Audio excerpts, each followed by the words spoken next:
दादू police जे जवाननि जो मुतालबो, हिकु ज़िलो हिकु पॉलिसी। दादू खां रिपोर्ट करे रहियो आहे सखी सरदार चारण।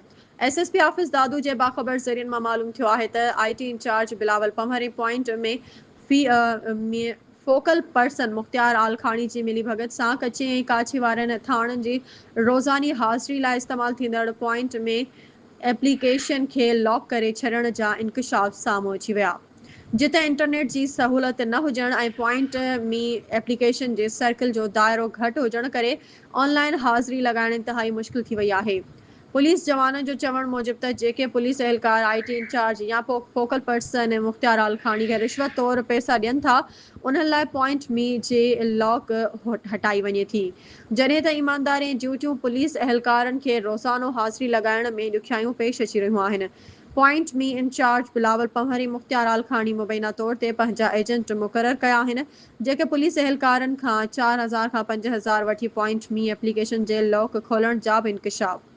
दादू पुलिस जे ईमानदारी ड्यूटियूं कंदड़ एहलकारनि पारां आईजी सिंध, डीआईजी हैदराबाद ऐं एसएसपी दादू खां मुतालबो कयो आहे त पॉइंट में मामले जी शफ़ाफ़ इंक्वायरी कराई वञे, करप्ट आईटी स्टाफ खे फौरी तौर एसएसपी ऑफिस दादू मां हटायो वञे, पॉइंट में एप्लीकेशन खे गैर जानबदार तरीक़े सां सभिनी लाइ बराबरीअ जे बुनियाद ते फ़ाल कयो वञे। हिकु ज़िलो हिकु पॉलिसी तहत सभिनी एहलकारनि सां बराबरी वारो वर्ताव थियणु घुरिजे। दादू खां रिपोर्ट करे रहियो आहे सखी सरदार चारण।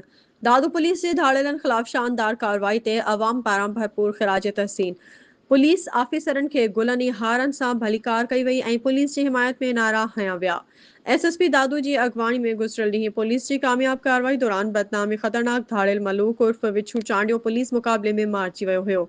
मारिजी वियल धाड़ेल केतिरनि ई संगीन केसनि में सालनि खां घुरिबल हो ऐं इलाइक़े में ॾहिकाव जो सबबु बणियल हो। अॼु दादू समेत मुख़्तलिफ़ शहरनि मां आयल केतिरनि ई शहरनि वापारियुनि समाजी शख़्सियतुनि एसएसपी ऑफिस दादू पहुची एसएसपी दादू कैप्टन रिटायर्ड अमीर सऊद मक्सी खे हार पाराया ऐं मथस गुल निछावर कया। शहरनि एसएसपी दादू जी बहादुराना क़यादत जी वाखाण कई। उन मौक़े ते शहरनि सिंध पुलिस ज़िंदाबाद ऐं एसएसपी दादू ज़िंदाबाद जा नारा पिणु हयां। शहरनि जो चवणु हो त उहा कार्रवाई न रुगो अमन अमान लाइ अहम आहे, पर उन सां अवाम जो पुलिस ते एतमाद बि वधीक मज़बूत थियो आहे। एसएसपी दादू शहरनि पारां हिम्मत अफ़ज़ाई करण ते संदन जा थोरा मञींदे चयो त अमन क़ाइमु करणु सिंध पुलिस जो अज़म आहे ऐं अमन जे वेरनि ख़िलाफ़ कार्रवायूं जारी रहंदियूं।